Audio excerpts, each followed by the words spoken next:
최근에 정말 사이비가 열풍입니다. 신천지 사이비, 제이미스 사이비, 하나님의 교회 사이비. 요즘 우리들은 어떤 사이비를 선택해야 될지 참 많은 혼란 가운데 있죠. 자, 그래서 제가 여러분에게 올바른 사이비를 선택할 수 있도록 팁을 드리려고 합니다. 그게 바로 무엇이냐? 여러분, 사이비 종교도 잘 골라가야지 잘못 고르면요 인생이 털려요. 그럼 어떤 곳은 가면 안 되냐? 재림예수가 죽은 곳은 가면 안 됩니다. 재림예수나 하나님이라는 사람이 있는데 그 사람이 죽은 곳은 가면 안 돼요. 자, 여러분 생각해보세요. 사람이 하나님이래요. 이런 주장을 여러 사이비들이 했었습니다. 박태선 씨도 그랬고요. 문선명 씨도 그랬고요.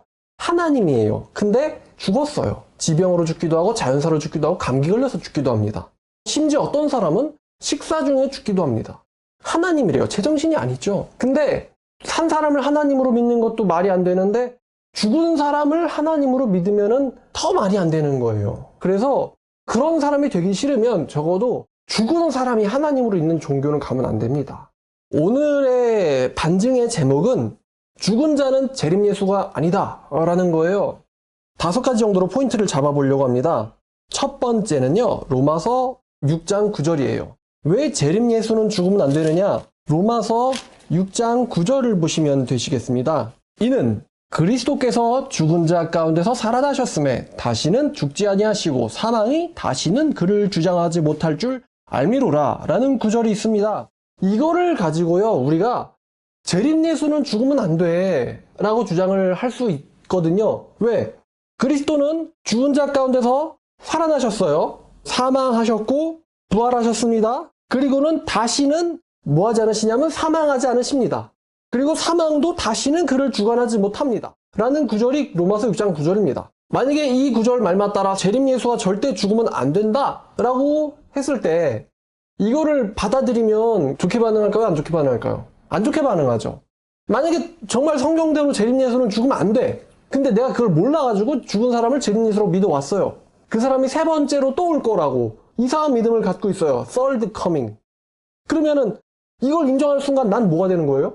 난 바보가 되는 거죠. 바보가 되는 것뿐만 아니라 뭐가 문제가 됩니까? 내 인생 어떻게 할 거예요? 저 죽은 자를 재림예수라고 믿고 따랐던 지금까지 내 인생 어떻게 할 거예요? 이제부터 나 어떻게 해야 돼요? 이런 거를 생각할 수밖에 없게 된단 말입니다. 그래가지고 사이비 신도들은 절대로 이 구절을요 보려고 안 해요. 보기는 보더라도 어떻게 얘네들이 얘기를 하냐면요, 얘는 그리스도께서 죽은 자 가운데서 살아나셨음에 다시는 죽지 아니하시고, 여기서 다시는 죽지 않는다라는 말이 포인트거든요. 근데 걔네들은 이 말을요, 육체적인 사망을 얘기하는 게 아니고 영적 사망을 다시는 당하지 않는다는 말이다 라고 이야기를 합니다. 뭔 말이냐면은 재림예수는 육체적으로 사망하지 않는다는 말을 한 적이 없다는 거예요, 성경은. 다만 영적으로는 다시 죽지 않는다는 걸 말할 뿐이다 라고 이상한 말을 해요. 재림예수는 죽지 않는다는 말은 써있는데 이거는 이상하게 피해가고, 하지도 않은 말은 막 성경에 있다면서 성경적이라고 성경제일교회라고 그러면서 지킨단 말입니다. 그러니까 걔네가 이상한 잣대를 갖고 있죠. 한번 따져봅시다. 자, 그리스도께서 죽은 자 가운데서 살아나셨다. 앞부분입니다. 그럼 죽은 자 가운데서, 여기서 죽음이 영적 죽음입니까? 육체적 죽음입니까? 육체적 죽음이죠. 그죠? 육체적 죽음이에요. 육체적 죽음이기 때문에 살아나셨다는 것도 무슨 부활입니까? 영적 부활입니까? 육체적 부활입니까? 육체적 부활입니다. 그리스도께서 십자가에서 죽으셨고 3일 만에 살아나셨어요. 무덤은 비어 있었습니다. 살아나셨는데 여기서 두 번째 나오는 다시는 죽지 아니하시고, 이게 만약에 영적 죽음이라면은 왜 앞에 나온 죽은 자 가운데 살아나셨다라는 말이 왜 있겠습니까? 그리스도께서 만약에 얼마든지 두 번째 와서도 죽고 세 번째 와서도 죽을 수가 있다면은 다시는 죽지 아니하시고 사망이 다시는 그를 주관하지 못한다라는 말을 성경이 왜 하겠냐 이거예요. 그러니까 당연하게도 여기서 나오는 다시는 죽지 않는다는 것도 영적 죽음을 말하는 것이 아니라 육체적 죽음을 말하는 것입니다. 예수는 죽은 자 가운데서 살아나셨고 다시는 죽지 않으시고 다시는 사망도 예수에게 왕노릇할 수 없다라는 말입니다. 앞에 있는 것이 육체적 죽음이기 때문에 뒤에 있는 것도 육체적 죽음이라는 것입니다. 육체적으로는 다시는 죽지 않는다는 것입니다. 결론은 육신적 죽음 가운데서 살아나셨음에 다시는 죽지 않는다. 그러니까 로마서 6장 9절의 말씀이죠. 그리스도가 또 죽어요. 그럼 바울이 왜 이런 말 하겠어요? 두 번째는요, 성경에서 영적 죽음을 얘기할 때는 이것이 소멸이 아니고요. 영혼이 지옥에 던져져서 영원히 고통받는 것입니다. 그리스도가 지옥에 던져져서 영혼이 고통받습니까? 그리스도가 영적 죽음을 당합니까? 그리스도는 절대 영적 죽음을 당하지 않습니다. 육체적으로는 죽으실 수 있을지도 몰라요. 초림 때는 죽으실 수 있었지만 영적 죽음은 절대 당하지 않습니다. 그러니까 이제 물어볼게요. 그리스도의 영혼이 지옥에 떨어져요? 지옥에서 고통받기 위해서 지옥에 던져집니까? 아니죠. 성경이 그리스도의 영적 죽음의 가능성을 이야기를 하지를 않는데 왜 로마서 6장 9절에서 영적으로는 죽지 않는다라는 말을 하겠어요? 다시는 죽지 않는다고 이 말이 왜 영적 죽음을 가리키는 거겠어요? 육체적 죽음을 다시는 당하지 않는다는 말을 하는 것이죠. 세 번째는 요한계시록 1장 17절입니다. 요한계시록 1장 17절을 보면은 17, 18을 보면 이렇게 돼 있어요. 내가 볼 때에 그의 발 앞에 엎드려져 죽은 자 같이 되매. 내가 누굽니까? 여기서 나는 사도 요한이요. 그는 예수님입니다. 부활하신 예수님입니다. 사도 요한이 그를 볼 때에 그의 발 앞에 엎드려서 죽은 자 같이 되매. 그가 예수님이 오른손을 내게 얹고 이르시되 두려워하지 말라. 나는 처음이요 마지막이니 곧 살아있는 자라. 내가 전에 죽었었노라. 여러분 알죠? 어디서 죽으셨는지? 십자가에서 죽었었노라. 볼지어다 이제는 세세토록 살아있어. 영원토록이란 뜻이죠. 그리스도는 영원토록 살아있어 사망과 음부의 열쇠, 권세를 가졌노니 라고 말합니다. 자, 만약에 이분이요 재림해가지고 지병 때문에 뇌에서 혈관이 터져가지고 죽을 거라면 나는 영원토록 살아있어 사망과 음부의 권세를 가졌다. 이렇게 말씀하실 수 있을까요? 이 말은 2000년 전에 사도 요한에게 하신 말씀입니다. 2000년 전에 부활하고 승천하신 예수께서 사도 요한에게 반모섬에서 나타나서 하신 말씀이 나는 이제 영원토록 살아있어 사망과 음부의 권세를 가졌다라는 말씀을 하셨는데요. 그런 말씀을 하신 분이 또 와가지고 그깟 지병 때문에 뇌혈관이 터져서 죽어버렸다면 이런 말씀 하실 수 있겠습니까? 한번 걔네들 말을 좀 넣어볼까요? 이제 세세토록 살아있어 사망과 음부의 열쇠를 가졌으나 곧 와가서 뇌혈관이 터져 죽을 것이다. 그러므로 네가 볼 일을 기록해라. 이렇게 말하면 돼요, 안 돼요? 안 어울리죠? 그래서 여기서 영원토록 살아있어 사망과 음부의 권세를 가졌다는 것은 예수께서는 다시는 죽지 않는다는 말을 하는 것입니다. 네 번째는요, 이제는 예수의 몸에 대해서 좀 관심을 가져봅시다. 사도 요한이 예수님을 봤을 때 요한의 반응이 어땠어요? 죽은 자 같이 됐죠. 사도 요한이 예수의 몸을 봤을 때, 예수를 만났을 때 요한의 반응은 죽은 자 같이 됐다라는 거예요. 왜 죽은 자 같이 됐을까요? 지금 사도 요한이 경험하고 있는 것은 예수님의 본체입니다. 예수님의 본체는 뭐냐?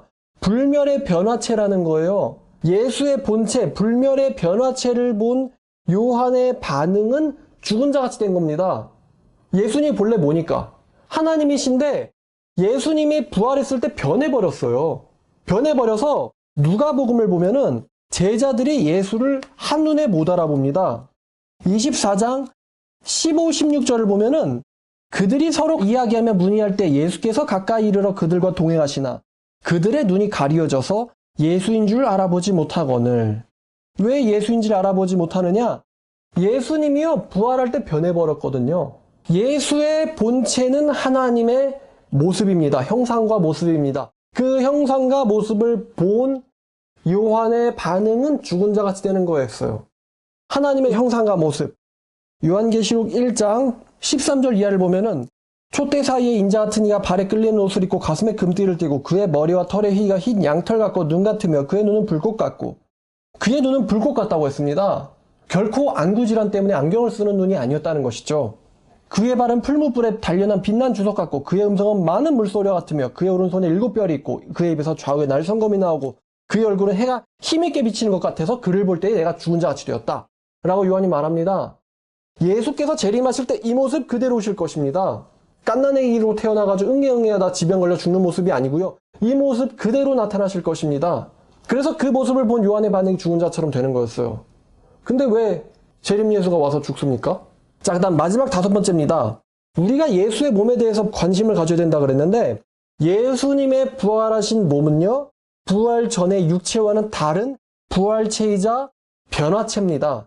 이 부활체이자 변화체는 절대 영원히 소멸하지 않습니다.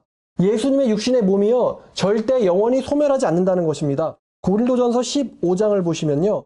이 말에 대하여 바울이 이렇게 얘기를 합니다. 15장 20절 고린도전서 보시면요. 그러나 이제 그리스도께서 죽은 자 가운데서 다시 살아나셨음에 부활하셨음에 잠자는 자들의 죽은 자들의 첫 번째 부활의 열매가 되셨도다라 그래요. 즉 그리스도는 부활했다. 죽은 자들의 첫 번째 부활의 롤모델 케이스가 되셨다. 그리스도는 부활의 몸을 갖고 있어요. 그럼 이 부활의 몸이 어떤 몸이냐? 15장 42절을 보면요. 성도들 전부가 염원해야 하는 몸이거든요. 사도 바울도 염원하고 있는 몸이에요. 뭐냐면 죽은 자의 부활도 그와 같으니 42절 이하입니다. 썩을 것으로 심고 초림 때 몸이죠. 지금 우리의 육신이에요. 썩을 것으로 심고 썩지 아니할 몸으로 다시 살아나며 썩지 아니할 몸으로 다시 살아나며 이게 예수의 부활의 몸이죠. 재림 예수님의 몸입니다.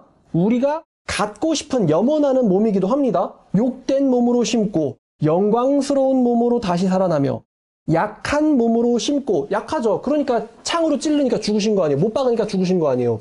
그러나 강한 몸으로 다시 살아나며 이렇게 지금 사도 바울이 이야기를 합니다. 즉 예수의 부활의 몸은요. 영광스러운 몸이고요. 썩지 아니할 몸이고요. 강한 몸입니다. 우리 성도들이 열망하는 천국에서 영생할 때 필요한 이 강한 몸을 누가 먼저 갖고 계시게 됐다고요? 부활의 첫 열매인 예수 그리스도께서 갖게 되셨다는 거예요. 자, 근데 부활의 첫 열매이시자 부활체를 갖고 계시고 강한 몸을 갖고 계시고 썩지 아니할 몸을 입으신 분이 와서 지병으로 죽었어요. 그게 강한 거예요? 이런 건요, 이걸 믿는 거는요, 일단 제정신이 아니라고 봐야겠죠. 제정신이 아니다. 부활의 강한 몸에 대해서 하나 더 말씀드리겠습니다.